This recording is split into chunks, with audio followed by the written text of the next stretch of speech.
welcome and welcome back to my channel. If you're new here, my name is Gwen, but over here the family calls me Cousin G, and I am back with some more Tyler Perry's Divorce Sistas Season 1 content, cousins. It is the recap and review of Divorce Sistas Season 1, Episode 7. They titled this one Brutal Honesty, and some honesty was revealed up in here, cousins.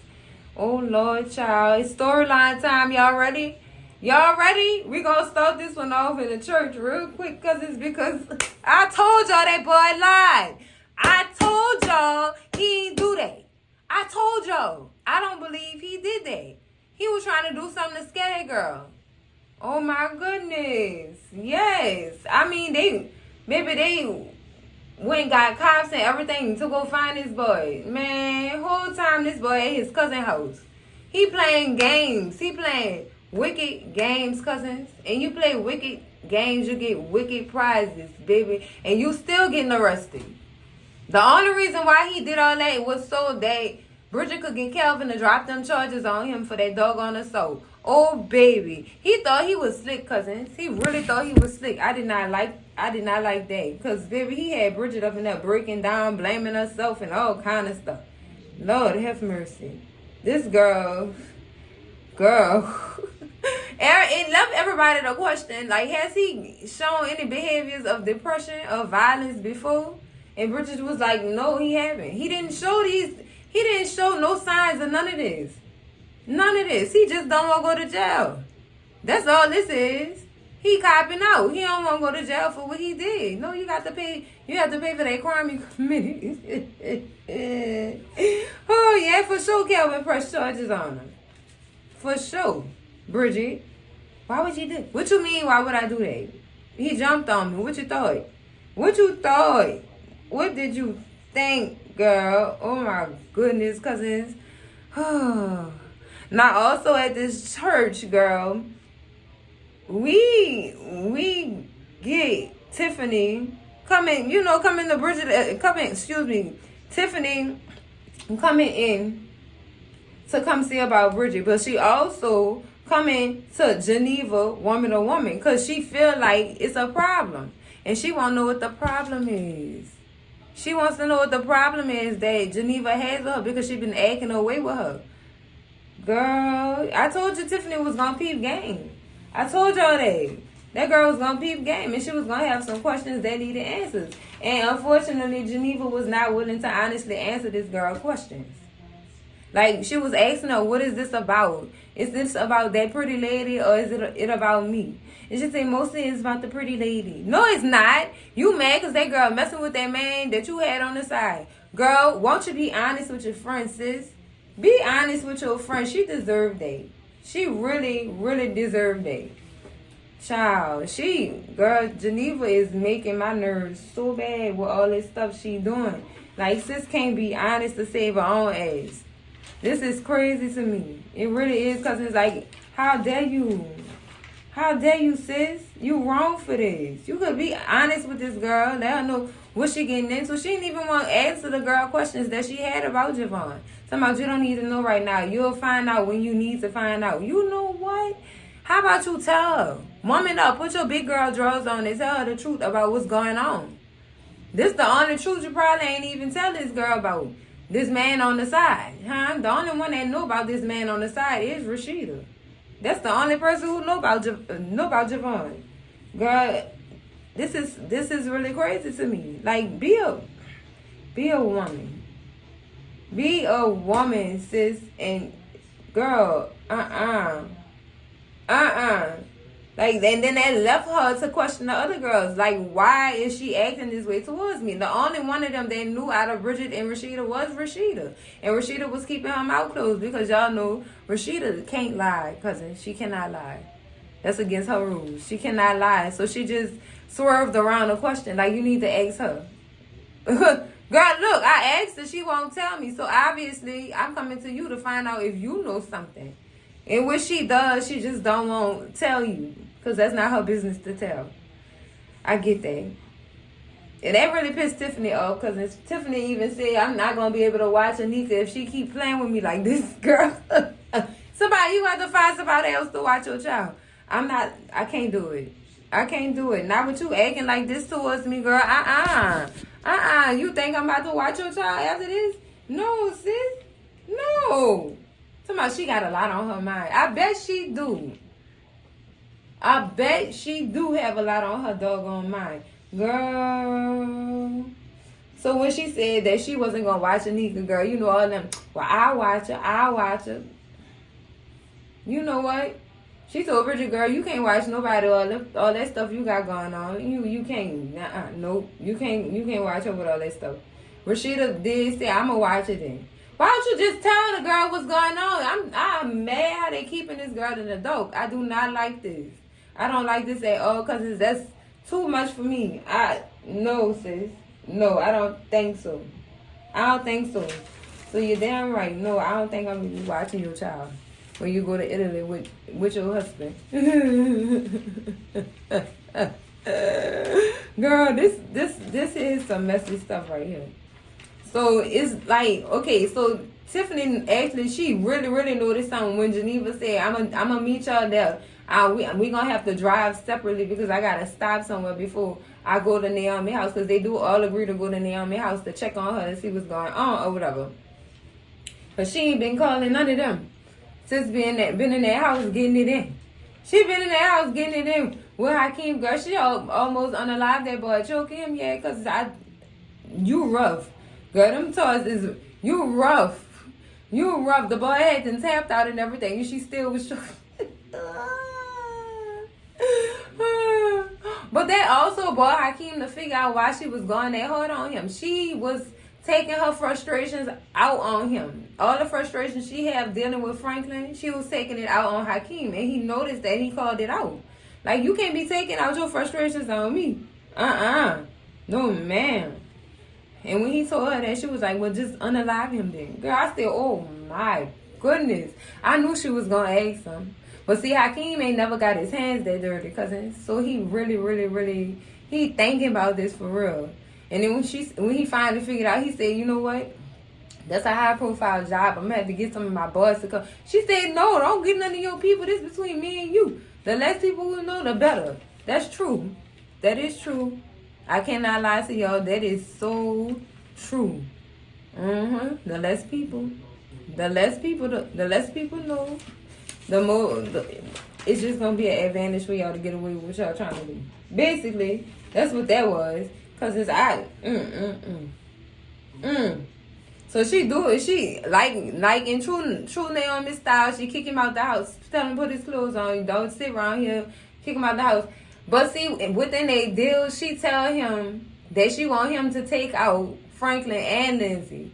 And she put $500,000 on both of their heads, too. So that's $1 million job. And, he a hustler, man. He ain't want to turn that down. He did not want to turn that down. So he told her, can I see the money first? Or can I get a down payment or something? And she kept telling him, I'm not giving you nothing until it's done. I'll let you see, but I'm not giving you nothing until it's done. And he was like, what? He was just wondering, like, what's she going to get all this money from without somebody noticing that? But see, the thing is, the gag is, she got all this in a safe deposit box. This her private box at the bank. Don't nobody know go in or come out. It's her business. So, I guess she had that covered. So, I just want to know if they going to go through with it or not. That's what I want to know. Like, he said, give me $10,000 for a down payment. She said, I'm not giving you nothing. I'll let you see it, but I'm giving it to you. Girl, because you a hustler. Ain't no telling if I'm going to see or hear from you again. After I give you that money. So, I don't trust you like that. I felt sis on that. Like, no, I don't think so. I don't know about all that. Plus, you done already told on yourself. You don't get your hands dirty like that. Yeah, I'm definitely not letting you see no change. None. You're not seeing Nathaniel, boy.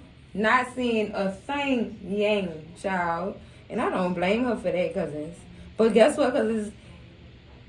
He's still in the house when Geneva come, right?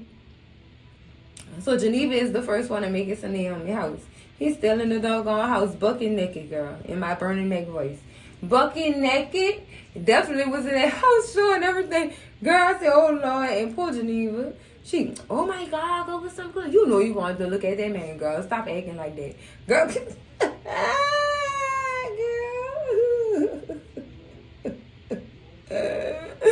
girl, Girl, so Naomi come downstairs in her lingerie and everything. Geneva just like, oh my God, girl, for real? Go change your clothes. It's when she put on that Jamaican accent for me. Go change your bumbo clock clothes. That's what she said. Now I said, oh my goodness, girl. If I had a mama who had that accent, I would be terrified. That is some forceful stuff right there that she did. I said, okay. Child, like, this is crazy. But Naomi, it takes Geneva 2 times to tell Naomi to change her clothes because she just was in a rut. She still hurt, and you could tell she still hurt, child. So I was happy that Geneva let her know that she understand what she going through, and she don't want to see her like this. Just to go change some clothes because the girl's on their way over here. Put some clothes on, girl. Yes, please put some clothes on. Looking dangerous up in there like that, girl. But let's move on to Franklin and Myron, child. So y'all know Myron had to go check on his friend. Holding up 2 fingers. Checking on his friend. See how he do it or whatever. And y'all know Jeff was just like, why you call my house like they had to apologize to me. I really thought I was calling my wife. I didn't think it was you. I promise. I'm so sorry. He said, should I go talk to the first lady? No, don't go talk to her. Because who knows what's going to come out your mouth. Who knows? Child, Child, he just all in this man business. What happened last night when y'all had left the church? Why? See, this was giving me reason to believe that Jeff be pillow talking with Myron about his whole marriage, child. I really believe that because of how he was speaking. Just because of how he was speaking right here, right there. It sounded like the pastor go vent to Myron when he having some issues in his marriage and they talk about it. Girl, I don't know how far the conversation goes, but the way Myron acting, baby, it must be going far. Jeff had to let him know we doing good now. See, Myron giving them away. Myron definitely gives them away for real. So Jeff is on his way out of the church to go see Franklin and check on Lindsay's well-being. But see, when he was about to go, Myron said, I should come with you. So at first Jeff was against it, but then he ended up letting Myron come with him anyway. But he waited outside while Jeff was in that doggone hospital room with Franklin. Baby, Franklin ain't had too much good to say at all. Don't come up in with your fake prayers. You don't care. You don't care about my wife. Look at her back. And look, you not getting this money. You not getting this money either. As long as your wife keep associating and hanging out with Naomi, y'all not getting no money for this new church building you want so bad. And he threatened this man's wife too. He threatened her because she hang out with Naomi. He threatened this woman. How? Excuse you? Who are you? I was waiting on a thug life version of Jeff to come out, but it didn't really come out. He held his foot down as a pastor. And he spoke to that man in biblical terms. Basically, let him know, you cover my wife, you're going to have to pay for it, for real. You're going to pay for it. You can stop threatening my wife, though. I'm a man of God, and it's so hard to be a man of God around people like you. I have to really pretend to be your friend. I have to pray for you. Lord have mercy, girl. I just was like, wow, Franklin really is threatening this man's wife. You don't think that thug life gonna come out that man threatening his wife? That's not a good thing at all. So he threatening Rasheda, he threatening Pastor Jeff, and he threatening Naomi life. Like he is really hurt. And he's reacting from a hurt state. And this is crazy. Because he trying to clear out anything around too. And I'm just like, wow, man. You can't do that. Child, apparently Franklin can. And he one of them. He's one of them. He's definitely one of them. Child, I was glad Jeff left from out that doggone hospital room, girl. I'd have put Franklin in the bed next to his wife if I was Jeff. Y'all would have had to share a room that day. Because what you're not about to do is stir my wife in this hospital. That's what you're not about to do. He really went there. And he said, yeah, she collateral damage. But I will you up in this hospital. God understand me. He know where my heart at. He know my heart. And he heard you also. So if I retaliate Old Testament style, I'm going to retaliate Old Testament style. Period. Because I know he lying. I know you're not about to threaten this man's wife in this hospital. You want your extra. You want me to call the people for an extra bed for you? Huh? You're going to need a breathing machine once I'm done with you. And don't play with my wife. Period. I was waiting on Jeff to stand on business. He did so biblically though. So, I accept that. I really will accept that. So y'all know, Jeff had to call and warn Rasheda. Like, she had no idea that it was going to get out of hand like this. And it went there, baby. It went there. So he just basically wanted her to go pick Naomi up and bring her to their house. And they didn't want to go to Naomi's house or whatever. But the girls do go, they are on their way to Naomi's house. They have to go get her from there or whatever. So Jeff and them do meet them at Naomi's house or whatever, girl. My goodness. He do spill a tea about what Franklin said and stuff like that. So they just need to go ahead and get that girl from out of that doggone house for real. Because you never know what's next with Franklin. So Myron and Jeff stay outside and wait for them because he didn't want to go in there on my house. You know how that is. But this is the game. While they at Naomi's house or whatever, they notice how messed up it is after what the cops had did to her house when Franklin sent them there. And, it was just a mess. It was just a mess. And Tiffany, should we start cleaning up? No, girl. She gonna fix it. She'll get somebody to do it for her. So, Naomi, when Naomi finally do come downstairs dressed with all her clothes on, child, is when everybody start letting her know how they feel about the whole situation. And then Naomi poured out her own feelings too about how Rasheda went and seen Lindsay before she came and checked up on her. Then Rasheda had the bus back on her. Look, all this stuff all over the internet. All this is all over the internet, all because you reacted that way. That man begged you and you fell for it. But how could she not fall for it when he always doing that? He's constantly doing it. And she gonna tell her, well, maybe you need to just move on and let it go. He won't let her let it go. He keep rubbing it in her face. And Rasheda, I don't see how you don't see this. So see what this man doing. I know, yeah, your friend, maybe she did react a little harshly or whatever, but that was her built up emotion towards that man. And that woman for even chipping in and being stupid. I understood why Naomi did what she did. And it's hard to let go of stuff like that. It really is. He wronged her, girl. Found out in this scene that man gave her a STI and she still went back. Girl, girl, icy hot. Cousins, y'all know how Cousin G feel about icy hot and punishing dying partners. Yes, he will never be able to have another child. Okay, but girl, I felt that, but at the same time, I can't even side with nobody in this because Rasheda have an image to hold up. If she didn't go to that hospital and she was with Naomi and stayed, it would have made them look a certain way. And it was going to make, first of all, Franklin was going to feel a certain type of way about Rasheda being friends with Naomi anyway. So, I mean, there's nothing you could do to stop that. But at the same time, she did want to show her support, as the first lady. I get that. I really do. But, child, Naomi didn't get it, cousins. She didn't get it. She did not get it, child. Oh my goodness, this is crazy, crazy. It's Naomi saying that Rasheda told her she was gonna help her with her marriage, and nothing happened. You told me to pray, nothing happened. You told me to have faith, nothing happened. But Rasheda had to come back on her. Faith without works is dead, and that is true. Big facts.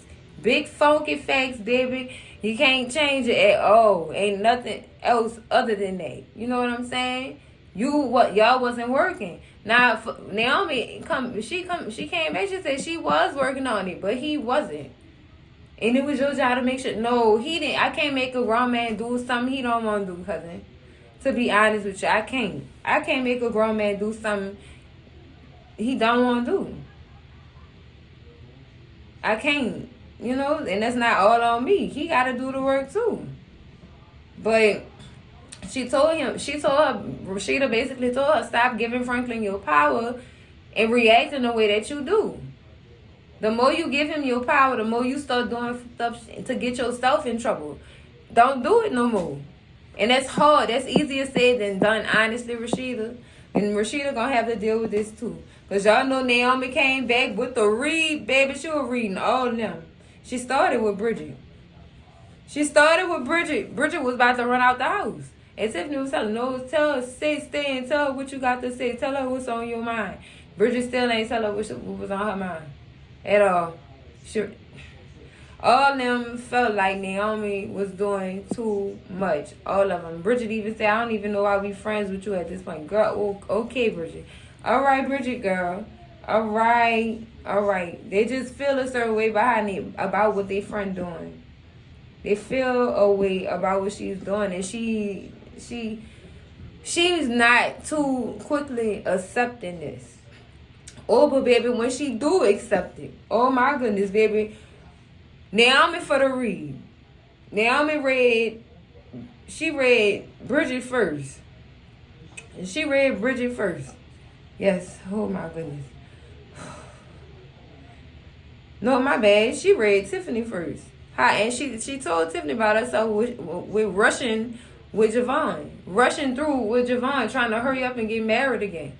Girl, I mean, read her too. All she needed to say was that. Then she moved on to Bridget and how she like robbing cradles.